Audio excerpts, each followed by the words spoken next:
మనం ఒక 10 ఇయర్స్ నుంచి రైల్వే జోన్ కోసం పోరాడుతున్నాం కేంద్రంలో. రైల్వే జోన్ అనేది శాంక్షన్ అయింది. ఈ మంత్ ఎండింగ్ మోడీ గారొచ్చి దాని శంకుస్థాపన అయన్నీ చేయబోతున్నారు. సో, దీని గురించి వైఎస్ఆర్‌సీపీ వాళ్ళు ఏమంటున్నారంటే బడ్జెట్‌లో అలొకేషన్ ఏదన్న క్వెషన్ చేస్తున్నారు. హ్మ్. యూనియన్ బడ్జెట్‌లో అలొకేషన్ ఏది ఆయనొచ్చి శంకుస్థాపన చేశారు. అమరావతిలో గూడా చెంబు మట్టి ఏసాడు అయిపోయింది. అమరావతి సంగతి మీకు తెలిసిందే. ఇది గూడా అంతే ఎత్తిపోతల పథకంలో అయిపోయింది. అసలు అలొకేషన్ లేకుండా మీరు ఎలా శంకుస్థాపన చేశారన్నట్టుగా క్వెషన్ చేస్తున్నారు. చెంబు మట్టి ఏసి వెళ్ళలేదు సెంట్రల్ గవర్నమెంట్.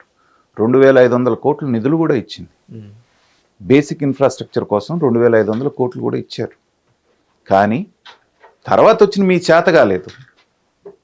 మీరు దురుద్దేశంతో అమరావతి రాజధానిని నాశనం చేయాలని అనుకున్నారు కాబట్టి మీరు ఫర్దర్గా మిగిలిన పోయిన వర్కులు కంప్లీట్ చేసుకుంటూ అడిగితే సెంట్రల్ గవర్నమెంట్ ఇవ్వదా? ఇవాళ మరి 15,000 కోట్లు ఎలా ఇచ్చింది? హడ్కో ఇంకొక 11,000 కోట్లు ఎలా ఇచ్చింది 3 నెలల 4 నెలల కాలంలోనే?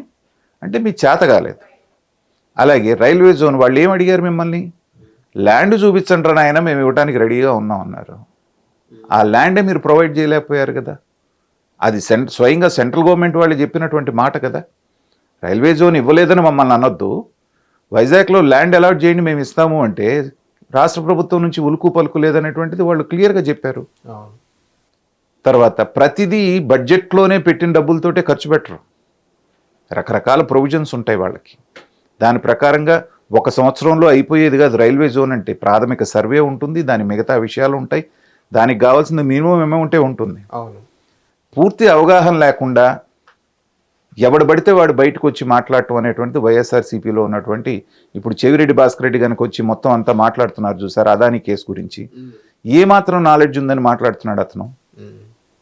కేవలం తెలుగుదేశం వాళ్ళ మీద దాడి చేయడానికి జగన్మోహన్ రెడ్డి గారు అడుగులకు మడుగులు ఒత్తడానికి పనికొచ్చే చెవిరెడ్డి భాస్కర్ రెడ్డిని తీసుకొచ్చి ఆయనతో మాట్లాడిస్తున్నారంటే ఇంకెవరు మాట్లాడేవాళ్ళు లేరు సబ్జెక్ట్ తెలిసిన వాళ్ళు. అవును. ఇవాళ బుగ్గన రాజేంద్రనాథ్ రెడ్డి ఉన్నవాళ్ళలో కాస్తో కూస్తో సబ్జెక్ట్ నాలెడ్జ్ ఉన్నటువంటి మనిషి ఎక్కడున్నాడు అతను? తర్వాత ఉమారెడ్డి వెంకటేశ్వర లాంటి సీనియర్ పర్సన్స్ ఉన్నారు, ధర్మాన ప్రసాదరావు లాంటి సబ్జెక్ట్ తెలిసినటువంటి వాళ్ళు ఉన్నారు. వాళ్ళతోటి ఎవరితోటి మాట్లాడించకుండా ఏమాత్రం అవగాహన లేనటువంటి సబ్స్టాండర్డ్ వాళ్ళందరినీ తీసుకొచ్చి మాట్లాడిస్తున్నప్పుడే వైఎస్ఆర్సీపీ వాళ్ళ దివాళా కోరుతనం అనేది తెలిసిపోతుంది. మేధావుల్లాగా ఉన్నటువంటి వైసీపీలో కాస్త మంచి పేరు ఉన్నటువంటి వాళ్ళందరూ కూడా సౌమ్యులుగా ఉన్న వాళ్ళు ఎక్కడ ఉన్నారు ఇవాళ? వాళ్ళు మాట్లాడాలంటే రోజా వచ్చుద్ది, లేకపోతే ఆవిడెవరో కొత్తగా వచ్చినటువంటి యాంకర్ శ్యామల వచ్చుద్ది, లేకపోతే అంబటి రాంబాబు వస్తాడు, లేకపోతే ఇదిగో ఇలాంటి వాళ్ళు వస్తారు. ఏం మాట్లాడతారు? క్యూసెక్కి టీఎంసీకి నాకు తేడా తెలియదు అన్నటువంటి అంబటి రాంబాబు వచ్చి అన్ని సబ్జెక్టుల మీద మాట్లాడతాడు. ఈరోజు అదే అంబేద్కర్ గారి గురించి కూడా మాట్లాడడం జరిగింది, కాన్స్టిట్యూషన్ గారి గురించి కూడా ఆయన కూడా చెప్పడం జరిగింది. ఆంధ్ర రాష్ట్రంలో సరిగ్గా లేదా, అంబేద్కర్ రాసిన రాజ్యాంగం సరిగ్గా లేదని అంబటి రాంబాబు గారు అనడం జరిగింది. దానిపైన మీరేమంటారు సార్? వీళ్ళు 5 సంవత్సరాలు బ్రహ్మాండంగా అంబేద్కర్ రాజ్యాంగాన్ని పాటించారు కదా. అంబేద్కర్ స్టాచ్యూ కూడా పెట్టారు కదా విజయవాడలో, అది కూడా చెప్పడం. అదే నేను చెప్పేది.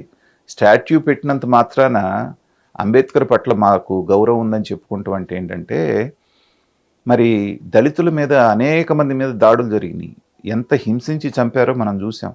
డాక్టర్ సుధాకర్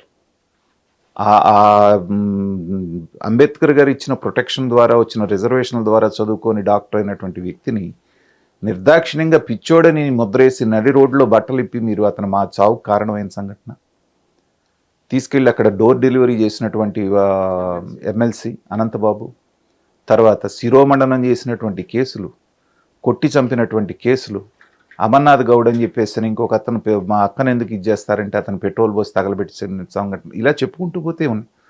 మనం పెద్ద విగ్రహం పెట్టి ఆయన జయంతికి వర్ధంతికి మీరు ఉత్సవాలు చేసినంత మాత్రాన అతని మీద గౌరవం ఉన్నట్టు కాదు. ఆయన ఏదైతే స్ఫూర్తిని మీలో నింపారో ఆ స్ఫూర్తిని క్యారీ చేస్తే మీరు ఆయనకి నిజమైనటువంటి ఫాలోవర్స్. అవును. ఆ మాటకు వస్తే ఇన్నాళ్ళు దగ్గర 8 దశాబ్దాలు అవుతుంది మనకి స్వతంత్రం వచ్చి, ఇవాళకి కూడా ఇంకా రిజర్వేషన్లు కంటిన్యూ చేసుకుంటూ వెళ్తున్నాము అంటేనే అన్ని రాజకీయ పార్టీలు అంబేద్కర్ గారు ఇచ్చిన రాజ్యాంగ స్ఫూర్తిని తుంగలో దొక్కినట్టే. అంబేద్కర్ గారు ఏం చెప్పారు? 10 సంవత్సరాలకి మించి గనక ఈ రిజర్వేషన్లు మీరు కంటిన్యూ చేస్తే దుష్పరిణామాలకు దారితీస్తుంది అన్నాడు ఆయన, ఒకటే మాట. అదే ఇవాళ జరుగుతోంది. ఎస్సీ ఎస్టీల్లో వాళ్ళకి సంబంధించినటువంటి ఒక వ్యక్తి ఐఏఎస్ ఆఫీసర్ అయి బ్రహ్మాండమైన పొజిషన్లో ఉన్న వాళ్ళ పిల్లలకు కూడా రిజర్వేషన్లు అప్లై చేస్తున్నారు. పైగా అంతవరకు అయితే పర్వాలేదు ఉద్యోగాల వరకు. ఎవడన్నా ఏదన్నా అన్నీ అనకముందే ఎస్సీ ఎస్టీ అట్రాసిటీస్ చట్టం అని చెప్పి పేరు పెట్టేసేసి ఎవరనేది లేకుండా ఎత్తి లోపలేయటం అనేటువంటిది ఒక ఆనవాయితీగా మారింది. అదొక బ్లాక్మెయిలింగ్ టూల్ లాగా పనికి వస్తుంది వాళ్ళకి. దాన్ని ఆ ఎస్సీ ఎస్టీ చట్టాన్ని వైసీపీ వాళ్ళు చేసినంత దుర్వినియోగం ఆ 5 సంవత్సరాలు ఏ ప్రభుత్వం భారతదేశంలోనే చేయలేదు. ప్రతి వాడి మీద ఎస్సీ ఎస్టీ అట్రాసిటీస్ దాదాపు 6,000 కేసులు పెట్టారంటున్నారు ఆ చట్టం ప్రకారంగా. మీరు ఇవాళ రాజ్యాంగం గురించి, రాజ్యాంగ స్ఫూర్తిని గురించి, అంబేద్కర్ గారి గురించి మాట్లాడటం అంటే ఏంటంటే దెయ్యాలు వేదాలు వల్లించినట్టే ఉంటుంది. ఏ ఒక్క పని దాదాపు నాకు గుర్తున్నంత వరకు 200 సందర్భాల్లో సుప్రీంకోర్టు కానీ, హైకోర్టు కానీ, కింద కోర్టులు కానీ మొట్టికాయలు వేసినాయి. అవును.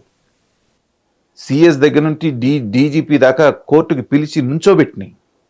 రాజ్యాంగం పుస్తకాలు ఇచ్చి సెక్షన్లు చదివించినాయి. ఎందుకు చేసింది జరిగింది ఇదంతా? రాజ్యాంగాన్ని మీరు ఉల్లంఘించారనేటువంటిది కోర్టు నమ్మింది కాబట్టే కదా. సో అన్నిసార్లు మీరు ఉల్లంఘనకు పాల్పడి మీరు ఇవాళ రాజ్యాంగం గురించి మాట్లాడటం అంటే ఏంటంటే, గత 5 ఏళ్లలో అంబేద్కర్ రాజ్యాంగం నడిచిందా, రాజారెడ్డి రాజ్యాంగం అని అందరూ అన్నట్టుగా నడిచిందా అనేటువంటిది అందరికీ తెలిసిన విషయమే.